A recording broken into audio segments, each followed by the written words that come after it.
a contingency for a buyer purchase. If you have a house to sell, let us just say that Chuck has a house to sell. He's going to buy a house that maybe I own, but he has to sell his first in order to get financing and buy the house that I own. So he'll write a contingency, or his agent will, that says that Chuck is putting a deposit down and he wants to move forward, and he will have a first right of refusal to buy my home. So that allows the contract to go through, but it could still come back to bite Chuck, because if Randy comes over and says, oh, I want to buy that house, he puts in an offer that is non-contingent. It could be financing, could be cash, but non-contingent on the sale of Randy's home, then he could bump Chuck out of the picture, and now Randy is my primary buyer. Okay, that's the premise. Here's the switch.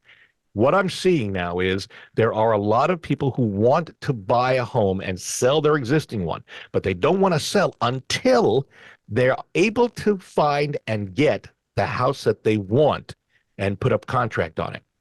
You can use a contingent for, but as I've just told you, you can be bumped out of there. So the new twist is a contingency that doesn't allow a first right of refusal.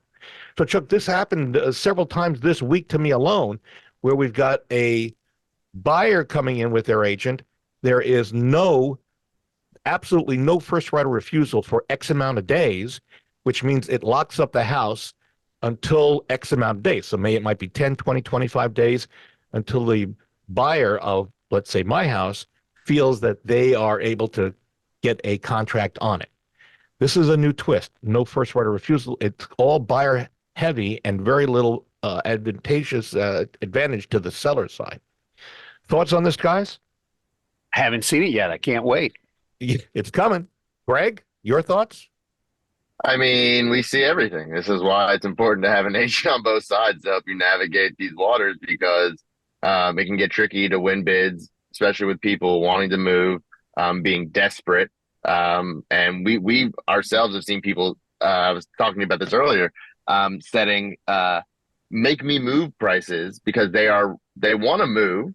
They can't find somewhere, but they'll take more money to try to relocate for temporary housing. So there's all sorts of ways and things that are coming down the pipeline as inventories continue to stay low and people see rates, even though the Fed's holding, they're getting more used to the rates. So they're saying, hey, we wanted to move. We might as well move. And people are going to figure out ways to make that happen.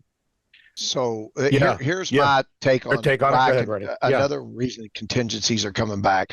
A lot of people are sitting on 60, 70% equity on their house. But they have worth 1.5 trillion in credit card debt right now, and they have recreational vehicles and all that. So when they sell their house, they can put 20% down on the other house, the new house, even though they're at a 3% rate, and they have to go to a 5.25 or whatever rate. And they're selling, but the time we do all the overall payment for them, they end up coming out better. And that is part of why some people are moving now, because they really do have a lot of equity and a lot of debt. Interesting concept there. All right, so we'll keep you in the loop on this thing, but this is something that we're just seeing, and if you're an agent in town, you want to get more information, or a buyer or seller, you feel free to call me at 376-5483. If you want to see a replay of this show or actually watch it, yes, indeed, you can go to LouisvilleAnswers.com. It's a redirect to our YouTube channel where you'll see this show in its entirety. That's LouisvilleAnswers.com.